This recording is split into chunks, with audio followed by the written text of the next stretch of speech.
أستغفر الله إن الله كان توابا أستغفر الله إن الله كان توابا أستغفر الله إن الله كان توابا أستغفر الله إن الله كان توابا أستغفر الله إن الله كان توابا أستغفر الله إن الله كان توابا أستغفر الله إن الله كان توابا أستغفر الله إن الله كان توابا أستغفر الله إن الله كان توابا أستغفر الله إن الله كان توابا أستغفر الله إن الله كان توابا أستغفر الله إن الله كان توابا أستغفر الله إن الله كان توابا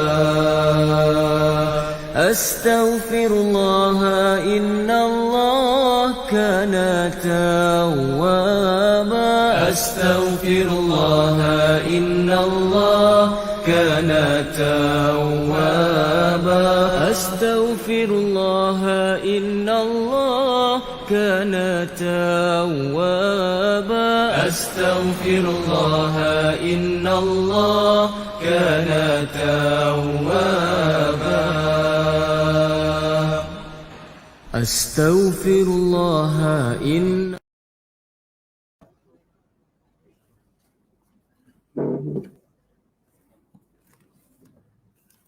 أعوذ بالله السميع العليم من الشيطان الرجيم. بسم الله الرحمن الرحيم. إنا فتحنا لك فتحا مبينا ليغفر لك الله ما تقدم من ذنبك وما تأخر ويتم نعمته عليك ويهديك صراطا مستقيما وينصرك الله نصرا عزيزا والذي أنزل السكينة في قلوب المؤمنين ليزدادوا إيمانا مع إيمانهم ولله جنود السماوات والأرض وكان الله عليما حكيما ليدخل المؤمنين والمؤمنات جنات تجري من تحتها الأنهار خالدين فيها ويكفر عنهم سيئاتهم وكان ذلك عند الله فوزا عظيما ويعذب المنافقين والمنافقات والمشركين والمشركات الظانين بالله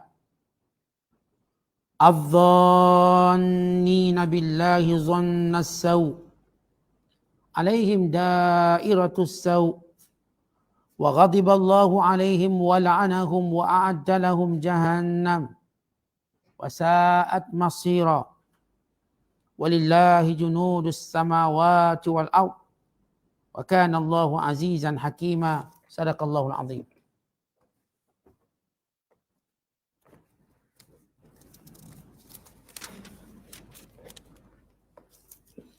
Dengan nama Allah yang Maha Pemurah lagi Maha Mengasihani.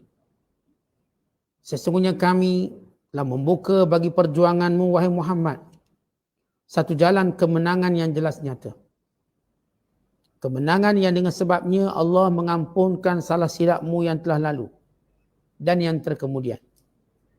Dan menyempurnakan nikmatnya kepadamu serta menambahkanmu hidayah ke jalan yang lurus dalam mengembangkan Islam dan melaksanakan hukum hakamnya. Dan dengan sebabnya Allah memberimu pertolongan untuk mencapai kejayaan dengan sepenuh-penuh dan sehandal-handal pertolongan yang tidak ada tolok bandingnya. Tuhan yang membuka jalan kemenangan itu Dialah yang menurunkan semangat tenang, tenteram ke dalam hati orang-orang yang beriman. Semasa mereka meradang terhadap angkara musuh. Supaya mereka bertambah iman dan yakin berserta dengan iman dan keyakinan mereka yang sedia ada. Padahal Allah menguasai tentera langit dan bumi untuk menolong mereka. Dan Allah adalah yang maha mengetahui lagi maha bijaksana. Allah melakukan yang demikian supaya ia memasukkan orang-orang yang beriman, lelaki dan perempuan, ke dalam syurga yang mengalir di bawahnya beberapa sungai. Dan keadaan kekal mereka di dalamnya, serta menghapuskan dosa-dosa mereka. Dan adalah yang demikian itu pada sisi Allah merupakan kejayaan yang besar untuk mereka. Dan supaya ia menyeksa orang-orang munafik, lelaki dan perempuan, dan orang-orang musyrik, lelaki dan perempuan, yang menyangka terhadap Allah dengan sangkaan yang buruk, oh ia akan mengecewakan Rasulnya. Atas mereka lah tertimpa bala bencana yang dibawa oleh peredaran zaman. Dan selain itu Allah murkai mereka dan melaknat mereka serta menyediakan untuk mereka neraka jahanam. Sedang neraka jahanam itu adalah seburuk-buruk tempat kembali. Dan Allah menguasai tentera langit dan bumi untuk menyeksa orang-orang yang derhaka. Dan Allah Maha Kuasa lagi Maha Bijaksana. Kita berada dalam penafsiran surah Al-Fat. Surah yang ke-48 pada juzuk yang ke-26 pada ayat yang pertama sehinggalah ayat yang ke-7. Ayat-ayat yang kita bacakan ini menceritakan kemuliaan dan kurnia Allah Ta'ala kepada Nabi Muhammad sallallahu alaihi wasallam dan kepada orang-orang yang beriman dengan kemenangan yang nyata, yang terang, kemenangan yang sebenar, kemenangan yang membawa kepada kemuliaan dan keagungan Islam dengan temeterainya perjanjian Hudaibiyah. Ayat yang kita bacakan ini juga menceritakan kesan daripada perjanjian Hudaibiyah kepada orang beriman dengan 4 kemuliaan yang Allah kurniakan kepada mereka, dan juga kesannya kepada orang-orang kafir, lelaki dan perempuan, orang munafik, lelaki dan perempuan, dengan kesan-kesan yang menghina dan kesan-kesan yang menjatuhkan kemuliaan mereka. Dalam ayat yang kita bacakan ini Allah Ta'ala menyebut 4 kemuliaan Rasulullah SAW, 4 kemuliaan orang beriman, dan 4 kecelakaan orang kafir dan munafik. Ceritanya 4 yang disebut oleh Allah Ta'ala secara langsung dalam ayat yang kita bacakan. Bila Allah Ta'ala menyatakan, Inna fatahna laka fatham mubina. Artinya sesungguhnya kami, wahai Muhammad, telah membuka kepada kamu jalan yang akan membawa kepada kemenangan yang nyata. Jumhur ulama menyatakan yang dimaksudkan jalan kemenangan ini ialah perjanjian Hudaibiyah. Kerana dengan perjanjian Hudaibiyah ini menyaksikan bagaimana orang kafir buat kali pertama dan julung kalinya mengiktiraf orang Islam dan mengiktiraf kerajaan Islam dan mengiktiraf Rasulullah sebagai pemimpin dan menjadikan negara Madinah negara berdaulat. Yang selama ini Madinah senantiasa diancam oleh musyrikin Mekah, oleh para tentera kafir yang digabungkan daripada kabilah yang pelbagai di semenanjung tanah Arab. Maka perjanjian Hudaibiyah ini ialah laluan kemenangan umat Islam. Sebagaimana kita cerita semalam, Allah Ta'ala menegaskan ketika mana sebahagian orang Islam merasa kecewa dengan perjanjian Hudaibiyah. Bukan kecewa mereka kerana tidak percayakan pada Nabi sallallahu alaihi wasallam, tapi kecewa mereka dengan sifat kiasu orang kafir. Secara ringkas, supaya kita faham penafsiran ayat ini, bila kita telah jelaskan Rasulullah sallallahu alaihi wasallam bermimpi melaksanakan umrah di kota Mekah, maka Rasulullah menceritakan kepada para sahabat, maka sahabat semuanya gembira. Kata Rasul, barangkali mudah-mudahan kamu punyai ruang itu. Rasulullah tidak menyebut bila akan dapat pergi, tapi ini satu cubaan Rasulullah SAW. Menghimpunkan 1,500 orang sahabat yang terdiri daripada muhajirin, orang Ansar, dan orang beriman yang daripada kabilah-kabilah yang lain untuk melaksanakan umrah pada bulan Zulkaidah. Kita tahu Nabi SAW melaksanakan umrah sebanyak 4 kali. Iaitu umrah pertama, umrah Hudaibiyah ini, yang menyaksikan Rasulullah disekat. Umrah yang kedua dinamakan umrah qada.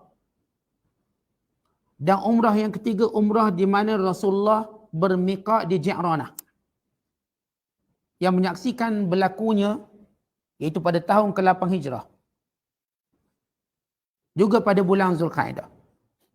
Dan umrah yang keempat ialah umrah bersama haji Rasulullah SAW. Nabi tak pernah buat umrah bulan Ramadan. Tetapi di sana ada kelebihan umrah di bulan Ramadan menyamai haji. Tetapi umrah yang Rasulullah lakukan semuanya pada bulan Zulkaidah. Umrah yang pertama disekat. Umrah yang kedua tahun ke-7 dinamakan umrah qada. Dan umrah yang ketiga ialah umrah yang Rasulullah lakukan pada pembukaan kota Mekah. Setelah tamat pembukaan kota Mekah, berlaku ancaman daripada Hawazin, lalu berlakulah peperangan Hunain. Balik perang Hunain, Nabi mengepung Taif yang mengancam orang Islam, dan di Taif Nabi berehat di Ji'ranah dan berniat umrah, dan Nabi masuk Mekah sebelum pulang ke Madinah. Maka di antara tempat yang Rasulullah sallallahu alaihi wasallam berniat dalam umrah pertama di Dzulhulaifah, atau dikenali juga sebagai Bi'ru Ali, atau dikenali juga sebagai Abaru Ali. Nama lamanya disebut Dzulhulaifah. Sekarang dipanggil Bi'ru Ali atau dipanggil Abar Ali. Yang menjadi tempat Rasulullah SAW bermiqat. Dan miqat kedua Rasulullah SAW ialah di Ji'ranah itu sendiri. Di Ji'ranah. Ini di antara tempat miqat baginda SAW. Secara tertib miqat yang dianggap paling mulia, dianggap paling baik berdasarkan perbuatan Nabi SAW. Itu di Bi'ru Ali atau disebut sebagai Dzulhulaifah. Lebih kurang jaraknya 11 km daripada kota Madinah. Dan itu menjadi sebahagian pandangan ulama ketika mana menyebut tentang syarat jamak qasar keluar selepas 11 km. Kerana merujuk kepada jarak Dzulhulaifah. Tapi pendapat yang masyhur, bila orang tu keluar daripada kawasannya maka boleh jamak qasar. Kerana apa yang dilakukan itu bukanlah petunjuk asas kepada bila nak mula jamak qasar bila kita bermusafir. Once kita keluar daripada kawasan kita maka boleh kita jamak qasar. Tak boleh kita qasar ke mana berada di rumah. Sebelum melakukan perjalanan melainkan pendapat Imam Auza'i. Imam Auza'i berpendapat seorang bila dah niat musafir dari rumah dah boleh qasar. Tapi ini tidak dianggap sebagai pendapat yang muktabar. Tapi ada pendapat lah, ini tidak muktabar. Kembali kepada kisah kita, maka Rasulullah SAW pun keluar dengan membawa hanyalah senjata musafir. Bukan senjata perang. Bila sebut senjata musafir, cuma pedang yang bersarung. Itu panggil senjata musafir. Tak adalah bawa tombak ke, tak adalah bawa penyangga perisai ke, tak ada bawa manjanik, tak ada. Cuma senjata untuk menemani musafir. Kerana sunat bila kita bermusafir bawa senjata. Sunat. Senjata biasalah. Tapi kalau negara tu ada undang-undang tertentu, itu eloklah. Nanti kena tangkap susah pula. Nanti kata ustaz yang suruh pula. Kita sebut secara umum. Bila musafir, biar ada sikit senjata. Kita tak tahu anjing liar, binatang itu dan ini. Kita tak tahu benda tu. Paling kurang bila ada kayu, ada sekian-sekian, boleh menyekat mudarat musuh-musuh yang kita tak jangka. Even kalau hantu sekalipun. Hantu ni takut senjata. Diriwayatkan bagaimana anak murid Abdullah bin Abbas mengadu kepada Abdullah bin Abbas bila dia sembahyang ada hantu kacau dia. Tengah sembahyang hantu tu menjelma depan. Kacau dia. Lalu dia mengadu pada Abdullah bin Abbas. Kata Abdullah bin Abbas, kalau kamu solat lain kali bawa pisau. Dia timbul, kamu tikam dia. Maka anak murid Abdullah bin Abbas pun bawa pisau. Tengah solat keluar timbul depan. Dia pun terus cocok. Sampai sudah tak keluar-keluar. Rupanya dia takut senjata. Takut. Kerana dia juga akan mengambil hukum senjata tu. Maksudnya kalau kena tikam, mati. Sebagaimana mati lain. Selain daripada jin ini mati dengan sebab-sebab manusia mati.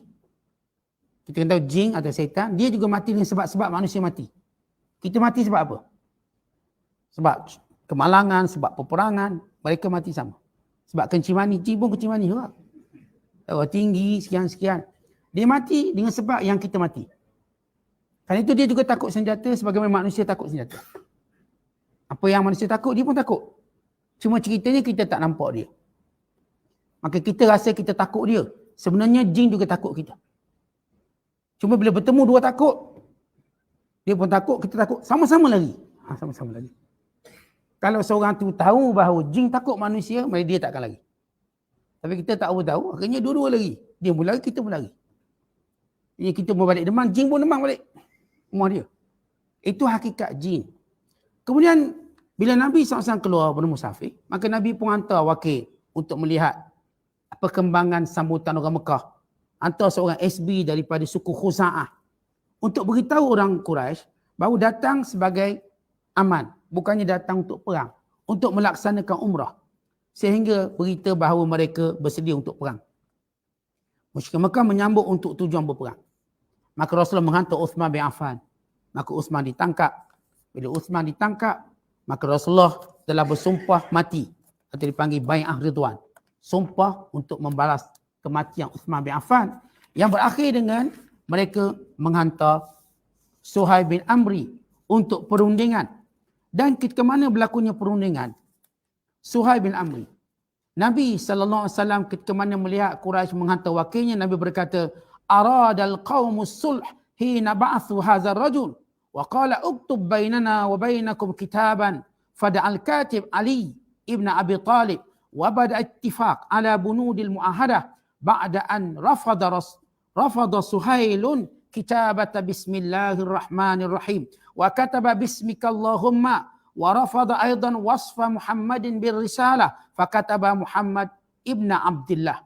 Maka Rasulullah kata, tengok, dia dah hantar wakil untuk berdamai dengan kita. Maka cari seorang jurutulis untuk kita buat satu perjanjian. Maka dipanggil Ali bin Abi Talib. Ali salah seorang daripada 14 jurutulis Rasulullah. Setengah menyatakan jurutulis Rasulullah ini ada 20 orang. Tapi yang terkenal di kalangan mereka 14 orang. Jurutulis artinya bila turun wahyu, Rasulullah akan panggil orang ni untuk menulis kembali wahyu tersebut. Dan ditulis oleh orang Islam yang lain. Antara jurutulis Nabi SAW ialah Ali bin Abi Talib. Maka Ali dipanggil untuk menulis perjanjian Hudaibiyah. Lalu berlaku perundingan dengan Suhaib. Maka Rasulullah SAW menyuruh bahawa tulis Bismillahirrahmanirrahim sebagai permulaan surat perjanjian. Lalu kata Suhaib, tak, saya tak setuju Bismillah. Sebab saya tidak beriman dengan Ar-Rahman dan Ar-Rahim. Maka tulis Bismikallahumma dengan nama Tuhan. Itu je. Maka ini menyebabkan orang Islam marah. Kerana ini syiar agama, syiar Islam. Rasulullah SAW setuju, tak apa. Kalaupun mereka cuba untuk buang sebahagian daripada syiar Islam, tak apa. Kerana kita melihat pada benda yang lebih besar. Kemudian Nabi kata, tulis perjanjian di antara Muhammad Rasulullah dengan orang-orang Quraisy. Lalu kata Suhaib, kami tidak mengakui kamu Rasulullah. Kalau kami mengakui kamu Rasulullah, kami tak akan perangi kamu. Kamu bukan Nabi. Maka cukup tulis Muhammad. Orang Islam marah lagi. Sebab mereka kurang adab dengan Nabi SAW. Musyrikin Mekah tidak mau menyebut benda itu. Perkataan Rasulullah, tak nak sebut. Cukup perjanjian ini antara Muhammad bin Abdullah, Muhammad dengan namanya, tanpa gelaran. Orang Islam tidak memanggil Rasulullah dengan namanya dan dengan nama ayahnya. Mereka dengan nama yang mulia. Ya ayuhan Nabi. Atau menyebut Ya Rasulullah, Ya Nabi Allah. Mereka tak panggil Ya Muhammad. Atau menisbahkan dengan nama bapaknya, tidak. Menghormati tak panggil nama bapak. Cukup memanggil gelaran yang mulia Rasulullah. Kita kan kalau muliakan orang, kita tak panggil nama bapak dia. Panggil nama kemuliaan dia. Tetapi Rasulullah SAW kata, ikut-ikut dia. Menambahkan kemarahan orang Islam. Allah. Bismillah tak. Rasulullah duk ikut je. Menyebabkan orang Islam mula rasa tak puas hati. Kenapa Rasulullah ikut dia? Suruh kata jangan tulis Bismillah, tak tulis Bismillah. Suruh kata jangan tulis Rasulullah, jangan tulis Rasulullah. Jadi makin lama makin marah orang Islam. Perjanjian ini nampak daripada awal lagi orang Islam dah marah. Dan Suhaib rasa dia menang. Kerana dia boleh kata jangan. Sebab musuh sentiasa berfikir bila mereka dapat berunding dengan berkata jangan mereka ada kuasa. Tapi Islam tidak melihat jangan itu tanda kuasa. Kan Islam melihat lebih jauh pada itu. Rasulullah seorang pemimpin politik yang hebat. Tak apa, kita tengok musuh nak apa benda lagi. Maka ditulis perjanjian. Dalam perjanjian itu tercatat. Kedua-dua pihak adalah berhenti daripada melakukan peperangan selama 10 tahun. Dan yang kedua, sesiapa sahaja yang menemui Muhammad di kalangan orang Quraisy tanpa izin keluarganya, maka hendaklah dipulangkan. Dan sesiapa di kalangan orang Quraisy daripada sahabat Rasulullah yang mendatangi orang-orang Mekah, artinya kalau mereka tinggalkan Madinah nak bergabung dengan puak Mekah, Rasulullah tidak boleh mengambilnya semula. Kalau orang Islam dari Mekah lagi ke Madinah nak bergabung dengan Rasulullah, kena pulangkan. Kalau ada orang Madinah yang tiba-tiba tak nak sokong Rasulullah nak bergabung dengan musyrik Mekah, yang ni tak perlu dipulangkan. Dia kami jaga. Dan mereka berkata, siapa yang ingin masuk untuk berjanji dengan perjanjian Nabi Muhammad SAW, maka dia boleh masuk. Siapa yang nak masuk perjanjian dengan Quraisy, maka dia boleh masuk. Artinya, mana-mana suku-suku Arab bebas memilih golongan mana yang mereka nak buat perjanjian. Yang nak duduk bawah orang Islam, boleh. Tanpa boleh disekat. Mana-mana kabilah Arab yang nak turut, yang nak ikut musyrik Mekah, boleh tanpa disekat. Akhirnya suku Khuza'ah berbai'ah dengan Nabi SAW untuk menjadi pembantunya. Manakala suku Bani Bakar menjadi penyokong kuat musyrik Mekah. Maka perjanjian tersebut ada syarat-syarat yang menjadikan orang Islam rasa marah. Di antara yang menzahirkan kemarahan itu ialah Umar Al-Khattab radhiyallahu ta'ala anhu. Yang lain diam. Adapun Abu Bakar As-Siddiq radhiyallahu ta'ala anhu, dia berkeyakinan penuh bahawa perjanjian ini adalah perjanjian yang akan memberikan kemenangan kepada umat Islam. Dan itu bila Umar Al-Khattab radhiyallahu ta'ala anhu datang menyebutkan sifat-sifat ataupun sikap tidak puas hati kepada syarat perjanjian. Bukan tak puas hati pada Rasulullah, syarat perjanjian itu. Dan dia cerita pada Abu Bakar, Abu Bakar kata, aku beriman kepada Nabi SAW. Kalau kamu tak puas hati, kamu cakap dengan Rasulullah. Cakap. Apa yang kamu tak puas hati? Lalu Umar datang menemui Nabi SAW lalu berkata, alasna alal haq wahum alal batin fa'alama nu'tid daniyata fi dinina. Ya Rasulullah, bukankah kita yang betul? Mereka ni puak-puak salah. Kenapa kita tunduk dengan syarat mereka? Untuk apa? Umar Khattab mewakili sebahagian besar umat Islam yang tak puas hati dengan isi perjanjian tersebut. Lalu Nabi SAW menenangkannya dengan menyebut bahawa ini tanda kemenangan. Jangan bimbang, ni tanda kemenangan. Maka turun ayat ini untuk membuktikan apa yang Rasul sebut. Perjanjian ini walau nampak berat sebelah, walau nampak kiasu di pihak musyrikin Mekah, tapi ia adalah jalan-jalan kemenangan. Kenapa jalan kemenangan? Kerana buat kali pertama orang musyrikin Mekah iktiraf orang Islam, iktiraf negara Madinah. Dan Rasulullah SAW dan umat Islam mengecapi 3 tahun zaman aman. Tahun ke-6, 7 dan ke-8. Dalam tempoh 3 tahun yang aman tadi, ramai masuk Islam. Buktinya, Rasulullah mula-mula datang tahun ke-6 Mekah 1,500 orang. Dan bila mana orang Mekah melanggar perjanjian Hudaibiyah, mereka buat perjanjian dah menyebelah mereka, dah berat pihak mereka, tapi mereka langgar juga. Bila mana suku Khuza'ah bergaduh dengan suku Bani Bakar. Dalam perjanjian Hudaibiyah, mana-mana suku bergaduh tak boleh masuk campur. Suku Khuza'ah ini baik dengan Rasulullah. Suku Bani Bakar baik dengan musyrik Mekah. Tiba-tiba suku Khuza'ah dan Bani Bakar bergaduh. Lalu musyrik Mekah tolong Bani Bakar. Dia langgar perjanjian, maka Rasulullah bersiap sedia untuk melanggar Mekah. Kali ini Rasulullah datang kali pertama 1,500. Datang kali kedua 10,000 orang. Apa maksud? 3 tahun tempoh gencatan senjata yang dipatuhi tadi telah menguntungkan orang Islam. Kabilah-kabilah Arab, Rasulullah saya dah sebut semalam, Rasulullah hantar surat kepada banyak ketua-ketua negara. Dan ramai kabilah-kabilah datang jumpa Rasulullah yang disebut sebagai tahun diplomasi atau tahun diplomatik, itu tahun ke-7. Kesannya Rasulullah datang kembali ke Mekah dalam peristiwa pembukaan kota Mekah dengan membawa 10,000. Bayangkan daripada 1,500 pada 10,000. Berapa ratus-peratus. Itulah kejayaan damai 3 tahun. Arti bijak pemikiran politik Nabi SAW. Kerana kita, tuan-tuan, bila kita buat perjanjian, bukan kita nak perfect terus dalam perjanjian. Tapi kita melihat sesuatu yang jauh. Dan ini kebijaksanaan Rasulullah SAW, keyakinannya. Dan ini bila saya katakan orang Islam, sebahagian mereka bila balik daripada perjanjian Hudaibiyah rasa tak puas hati. Pertama adalah tak boleh buat umrah. Sebab dalam perjanjian itu menyebut orang Islam kena kembali ke Madinah dan datang tahun depan. Dan boleh buat umrah duduk di Mekah selama 3 hari je. Tak lebih. 3 hari je. Akhirnya Rasulullah SAW pun bertahlul. Sebab semua dah pakai ihram. Dalam kaedah penting, kita kena tahu. Benda ni kadang-kadang kita buat. Bila kita dah niat ihram, tiba-tiba kita disekat. Maka kita hendaklah bertahlul. Kita tak boleh buka macam tu je pakai ihram kita. Bertahlul dengan cara menggunting rambut dan juga memotong kambing atau disebut bayadam. Maka Rasulullah sallallahu alaihi wasallam menyuruh semua orang Islam bertahlul. Orang Islam tak nak. Bukan tak nak kena lawan Rasulullah. Tak puas hati kenapa tak lagi umrah? Tak lagi ke sekejap je. Mereka pekat diam semua. Rasulullah SAW melihat umatnya diam. Mereka tak kata tak nak dengar. Mereka tak cakap macam tu. Mereka cuma diam. Diam kerana marah orang kafir. Bukan marah Rasulullah.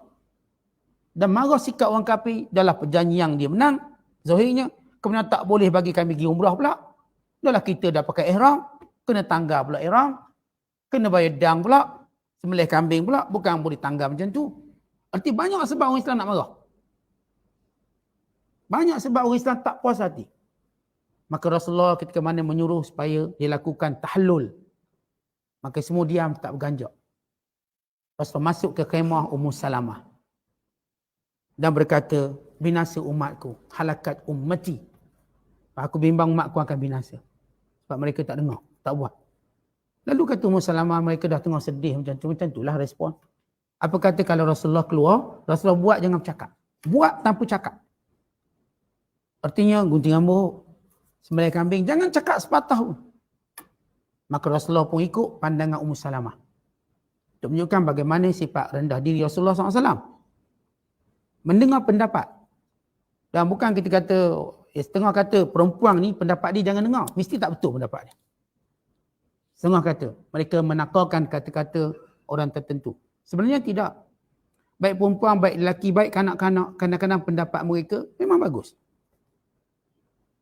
Hatta kanak-kanak, kadang-kadang pendapat kanak-kanak, anak-anak kita kecil pun bagus pendapat. Bagaimana pendapat tu bagus, okey. Maka Rasulullah dengar pendapat Ummu Salamah. Nabi keluar, Nabi tak cakap sepatah haram pun, sepatah kata pun. Maka Rasulullah pun gunting rambut. Membotakkan kepala. Rasulullah bila bertahlul, Nabi dia tak gunting sikit. Nabi akan botak semua. Sunat kita botak. Kerana kalau orang botak, waktu dia buat umrah atau haji, dia dapat 3 keberkatan. Kalau orang gunting dapat 1 je. Rugilah. Tuan-tuan nak bonus 3 bulan ke sebulan gaji. Kalau sebut macam tu orang nampak sikit. Tidak tak nampak. Tapi taklah berdosa kalau ada orang tuan-tuan dia memang dia jaga rambut. Satu lagi dibimbang kalau cukur botak nanti tak tumbuh-tumbuh. Tak tumbuh, ada yang bimbang macam tu. Atau kalau tumbuh pula tak lawa pula rambut dia, dibimbang. Jadi kita tak boleh marah lah sebab itu sunat. Tapi Rasulullah SAW tak pernah ambil gunting sikit, tak pernah. Maka Rasulullah cukur semuanya. Lalu orang Islam berebut rambut Rasulullah, tidak ada satu pun berguguran ke tanah. Tak ada satu pun. Semua ambil. Rambut Nabi SAW. Ada yang ambil simpan kat serban. Sebagaimana Khalid Al-Walid, dia ambil simpan kat serban dia ni. Sebab itu bila serban dia hilang, dia cari. Orang kata kan serban boleh beli kat pasar. Bukan masalah serban. Rambut Rasulullah ada kat situ. Bukan masalah serban boleh beli. Kerana dia selitkan rambut Nabi SAW. Ini yang panggil mengambil berkat daripada jasad Rasulullah. Kerana seluruh jasad Rasulullah itu berkat. Seluruhnya. Jadi rambut Rasulullah tak pernah jatuh atas tanah. Tak sempat nak tanah. Semua sahabat ambil. Kemudian Rasulullah menyembelih kami. Lalu sahabat beramai-ramai buat. Lalu mereka pulang. Ketika mana pulang turun ayat ini. Inna fatahna laka fatham mubina. Sesungguhnya perjanjian Hudaibiyah itu ialah jalan kemenangan kamu. Itu yang menggembirakan orang Islam, orang beriman, semuanya. Sesudah mereka tertekan dengan perjanjian yang ternyata macam berat sebelah. Dan kerana mereka sedih tak lagi umrah. Dah siap, tuan-tuan dah siap pakaian. Dekat airport tak lepas. Sedih tak sedih? Itulah kalau dah niat umrah ke niat haji. Tuan-tuan dekat airport tak lepas. Yang tak lepas dulu dekat airport Jeddah. Kena balik semua. Kalau airport Malaysia tahan lagi. Kena airport Jeddah tu suruh balik. misal kata rasa macam mana, agak-agak lah. Uish, kecewa lah. Ni dah jauh jalan daripada Madinah ke Mekah 430 km. Bukan 4.3 km, 430. Bergerak, tiba-tiba tak boleh buat. Rasa perjalanan jauh, lapar dengan sekian. Maka turun ayat ini mengembirakan semua. Rasulullah SAW dah awal dah tahu. Sebagai Rasulullah. Ini yang saya sebut dalam ayat yang kita bacakan ini. Ada 4 kemuliaan untuk Rasulullah. 4 kemuliaan untuk orang beriman. Dan 4 kecelakaan pada orang kafir. Secara kesimpulannya 12 perkara ini menjadikan umat Islam dipanggil raf'ul ma'nawiyat. Dia punya motivasinya jadi tinggi. Kita lihat 4 yang Allah beri pada Nabi SAW. Yang dijanjikan. Yang pertama, dalam ayat yang kita baca 1 hingga 7 ini, Allah Ta'ala menjanjikan 4 perkara. Pertama, keampunan kepada Nabi SAW. Dengan firmannya, liyaghfira lakallahu ma taqaddama min dhanbika wa ma ta'akhkhar. Pertama, kemuliaan Nabi SAW dengan perjanjian Hudaibiyah. Allah mengampunkan seluruh dosa Nabi SAW. Apa maksud mengampunkan dosa Rasulullah? Sedangkan Rasulullah tak berdosa. Maksudnya ialah mengampunkan segala kesalahan Rasulullah. Bukan dosa, kesalahan dalam terjemahan, dalam syarahnya. Rasulullah SAW buat salah tak? Nabi buat salah. Tapi salah Rasulullah bukan salah boleh buat dosa. Salah Rasulullah bersifat salah ijtihad. Ijtihad. Yang tidak menyebabkan dosa. Umpamanya kalau kita lihat Rasulullah SAW dalam bab perang Badar. Nabi berijtihad bahawa yang tentera Badar ini musuh-musuh yang ditawan, maka diminta tebusan. Nabi menyokong cadangan sebagai sahabat. Sedangkan Umar kata tak payah minta tebusan, bunuh Melaka ni. Maka turun ayat membenarkan Umar Khattab. Itu kesilapan ijtihad Rasulullah. Dia tak berdosa, silap ijtihad. Ketika mana Rasulullah SAW berijtihad, orang-orang Madinah, mereka telah menjadikan cara menanam kurma dengan kacukan. Rasul kata tak payah kacuk-kacuk, biar dia tumbuh sendiri. Tiba-tiba kurma tahun itu tidak menjadi. Menjadi kecil. Besar biji daripada isinya. Akhirnya Rasul kata, kamu lebih tahu urusan dunia kamu. Itu namanya kesilapan. Tapi bukan bawa pada dosa. Ini setengah ulama menafsirkan dia panggil khilaful aula, iaitu Rasulullah menyalahi apa yang lebih baik, lebih utama. Dan ini juga dalam maksud hasanatul abrar sayyiatul muqarrabin. Benda tu dah baik, dah okey, tapi di sisi orang dekat dengan Allah, salah. Kita kan kalau kita memang orang special dengan kedudukan dengan orang tertentu, benda tu zahir tak salah, tapi kerana kita ni special sangat, benda tu pun dianggap salah. Salah. Misal kata tuan-tuan orang yang dekat dengan raja. Dia silap panggil nama, silap panggil itu pun dianggap salah. Padahal bagi kita biasa. Tapi oleh kerana duduk dekat dengan raja, dia tidak boleh silap penggunaan bahasa dia. Dia tak boleh silap lambat sikit pun tak boleh. Kenapa dekat dia dengan raja? Maka itu dimaksudkan. Apa pun kesalahan Rasulullah sebelum ini, ijtihad dan sebagainya, Allah Ta'ala angkat ataupun Allah Ta'ala ampunkan, ini Allah Ta'ala maafkan. Tapi bukan maksud dosanya, kesilapan. Jaminan kemuliaan berterusan. Yang kedua, Allah Ta'ala menyebut kemuliaan Nabi SAW, wa yutimma ni'matahu alaik. Dia sempurnakan nikmat ke atasmu. Nikmat apa? Nikmat kerasulan, nikmat pemerintahan sempurna. Rasulullah seorang Nabi dan seorang Rasul dan pemerintah. Dengan perjanjian Hudaibiyah, sempurnalah Rasulullah sebagai pemimpin yang diiktiraf oleh seluruh dunia. Ini disebut sebagai apa? Sebagai kedaulatan. Kalau selama ini musyrik Mekah tak pernah iktiraf Rasulullah sebagai pemimpin, dengan perjanjian Hudaibiyah, iktiraf. Maka sempurna nikmat Rasulullah sebagai Rasul dan sebagai pemimpin. Ada siadah. Contoh kita, kalau negara kita, Presiden negara kita, Perdana Menteri negara kita, kalau tak diiktiraf, kan nampak tak berdaulat negara kita. Bila Perdana Menteri diiktiraf, maka ini namanya berdaulat. Madinah, selama ini musyrik Mekah pandang sebelah mata, tak mau iktiraf. Mereka menganggap ni orang Madinah ialah orang Mekah dulu. Masih lagi menganggap orang Mekah. Kami nak tarik balik mereka, nak bully mereka. Mereka lupa orang Mekah sudah menjadi orang Madinah. Negara yang Rasulullah berhijrah telah menjadi negara berdaulat.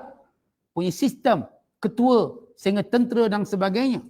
Maka dengan perjanjian Hudaibiyah mereka mengakuinya. Maka ini kesempurnaan nikmat.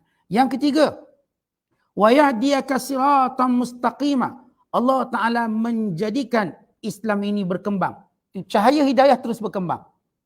Dengan sebab perjanjian Hudaibiyah, Rasulullah hantar surat kepada semua governor, raja, wakil raja, kabilah-kabilah, ketua-ketua suku kepada Islam. Maka Islam dengan sebab perjanjian ini dapat disebarkan tanpa ada tekanan. Kalau sebelum ini musyrikin Mekah kerja nak serang. Sekarang ni mereka dah tak serang. 10 tahun. Maka Rasulullah berdakwah dengan tanpa ada gangguan. Orang musyrikin Mekah tidak lagi mengacau orang Islam yang berdakwah, mengugut kabilah-kabilah yang menerima Islam. Sebab mana-mana kabilah, mereka bebas untuk ikut siapa. Kalau selama ni, kabilah-kabilah Arab takut ancaman musyrikin Mekah. Sebab mereka itu abang long. Kawasan di Mekah.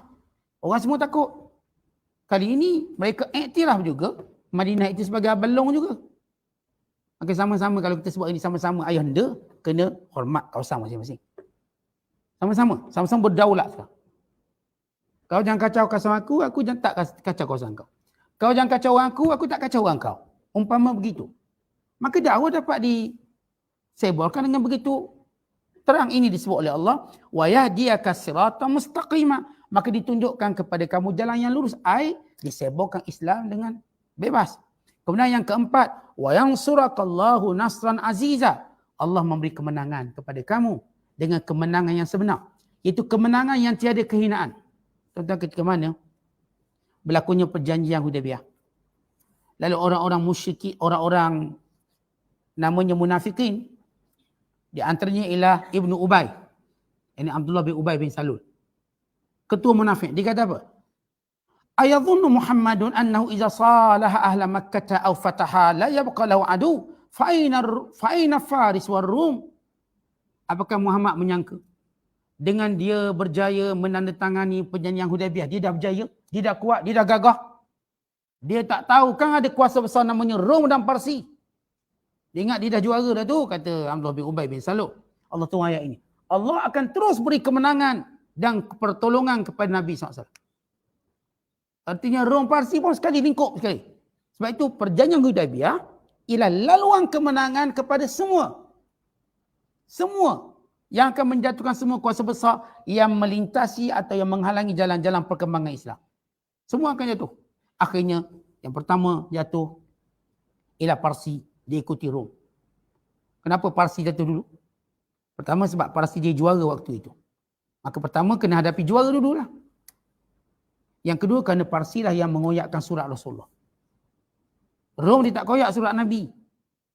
Bila Rasulullah hantar surat kepada Kisra, maka Kisra koyak surat. Tanda tidak menghormati negara Madinah, negara Islam. Sebab dia tak iktiraf negara Islam, Madinah. Kan dia anggap ini orang Arab budak-budak ni. Orang kata baru na'ab, boleh hukum aku macam ni. Dia baru na'ab. Kalau orang ini baru na'ab. Kita Parsi dah lama ni. Madinah negara kecil baru na'ab, tiba hantar surat. So masuk Islam, ikut agama dia. Maka dikoyakkan surat. Maka Rasulullah menyatakan, moga Allah mengoyakkan kerajaannya sebagaimana dia mengoyak suratku. Ini surat Rasulullah, ada kalimah Allah.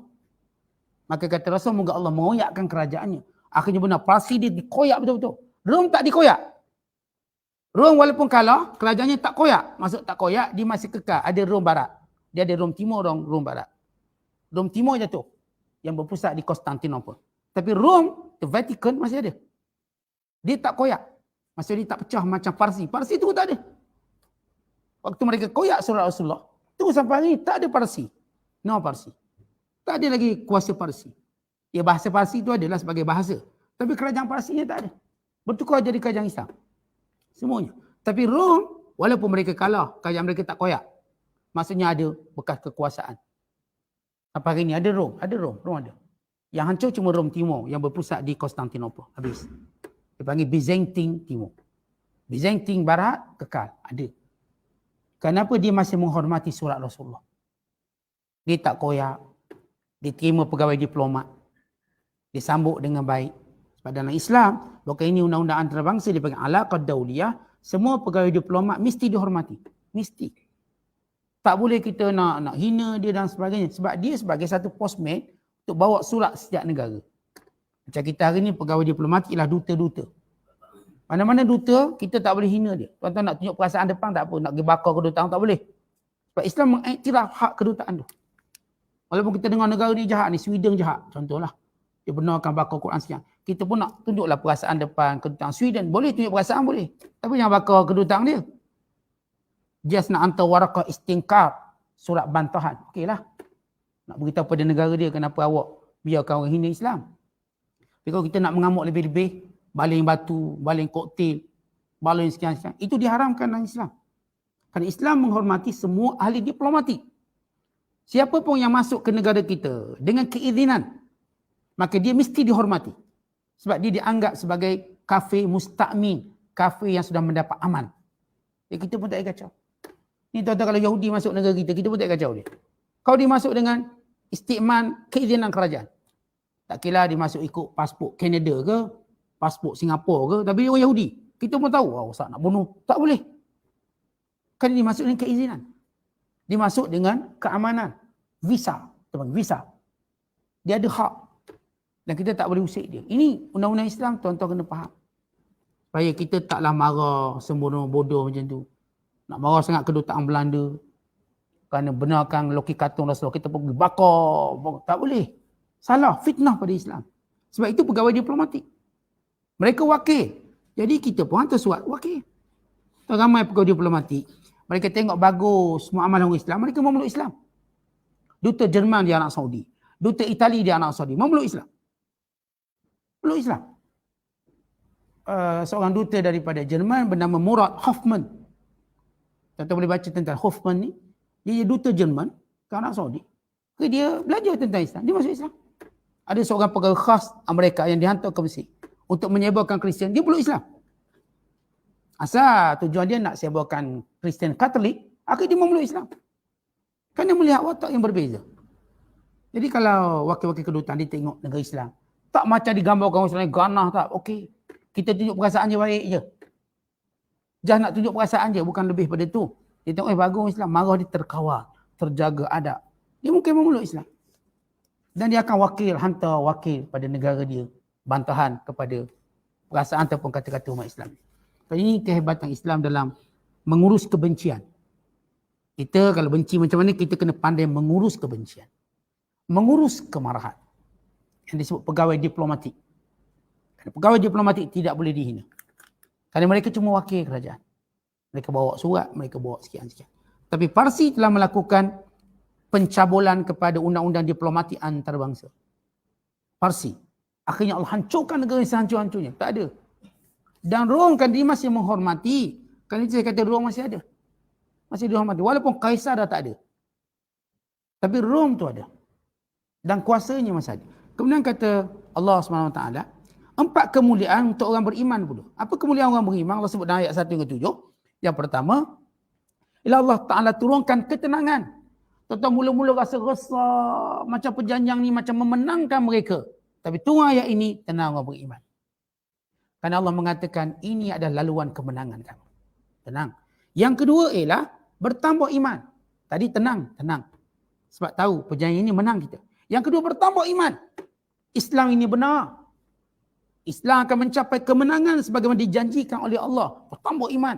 Kan nampak bunga-bunga kemenangan tadi. Yang ketiga, dukhul jinan, masuk syurga. Kan Allah sebut dalam ayat yang kita bacakan ini pada janji orang beriman, yudkhilal mu'minina wal mu'minati jannatin tajri min tahtihal anhar. Untuk Allah masukkan orang beriman ini ke dalam syurga.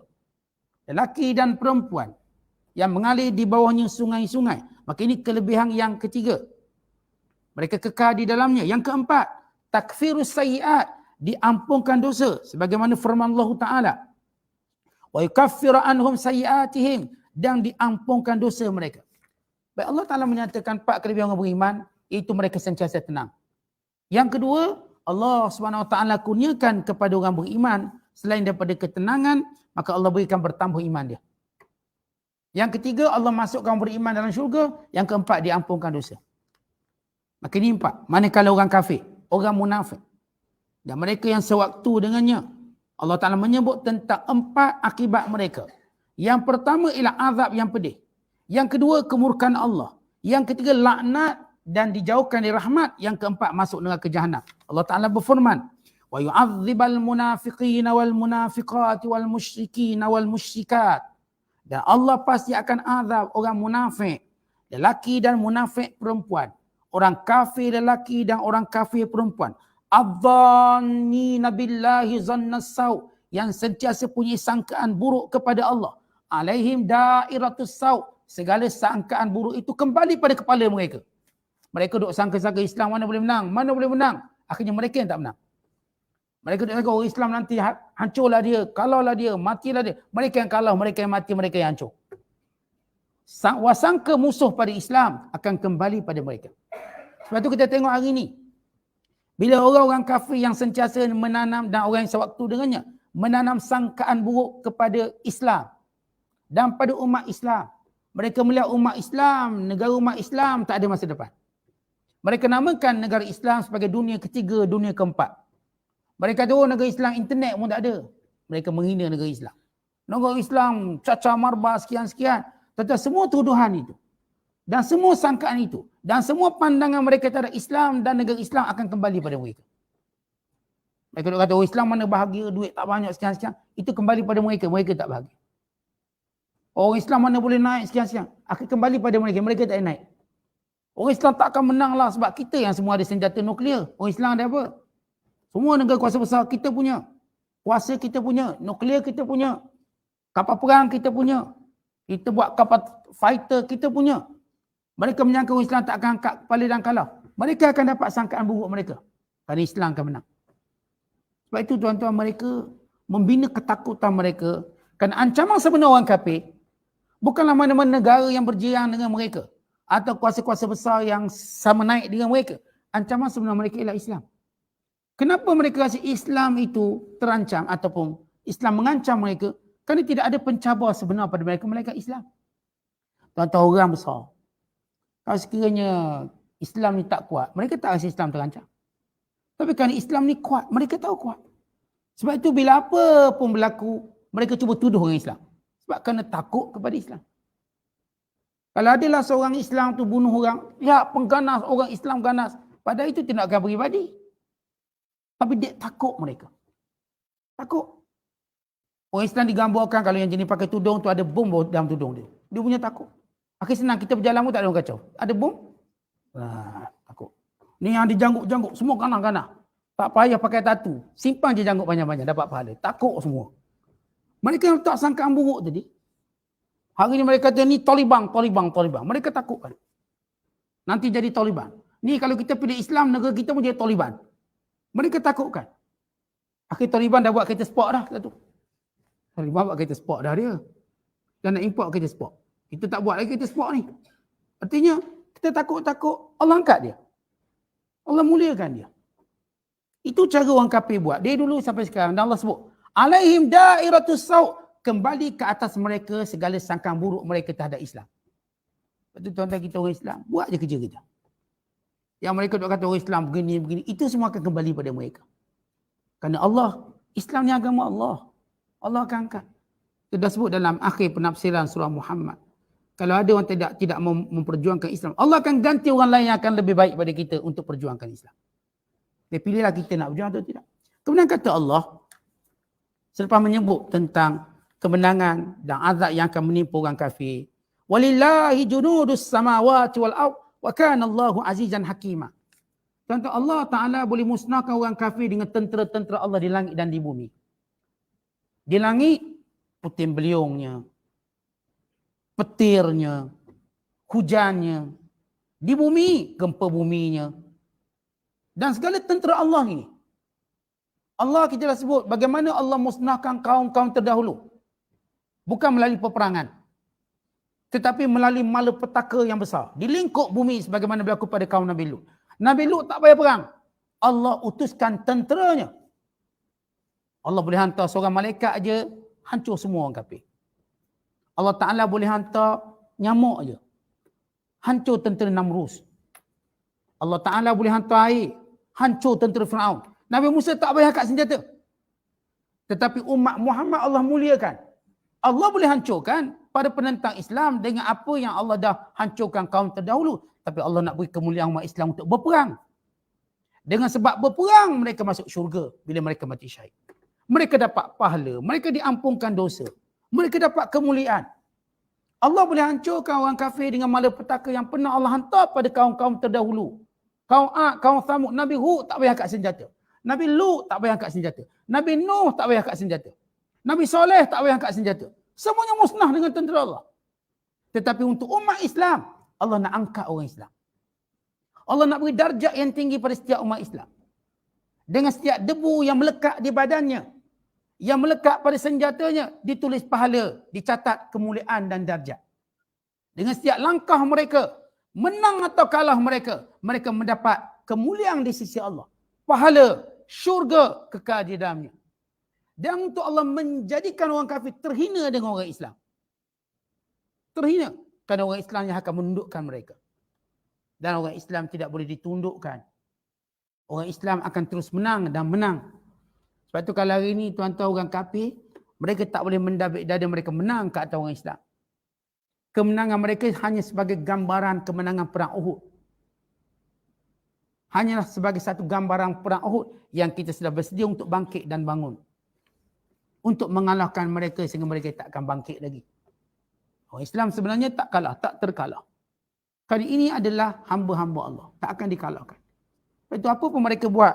Tuan-tuan mereka duk jajah negara Islam. Akhir negara Islam kembali pada negara Islam juga. Mereka jajah tanah Melayu 400 tahun. Kita tak mungkin lupa Portugis jajah kita.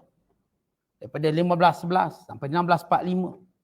Kemudian Belanda jajah kita daripada 1645 sampai pada tahun 1700. Datang Inggeris pula jajah kita. Kemudian Jepun pula 41, 45. Kemudian kembali Inggeris 45 sampai 57. 400 tahun. Negara ini tetap kembali pada orang Islam. Kembali pada orang Islam.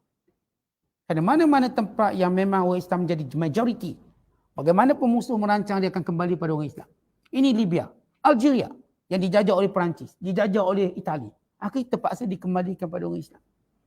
Mereka tak mungkin senang duduk. Ini Taliban. Ataupun ini Afghanistan. British tawan. British keluar.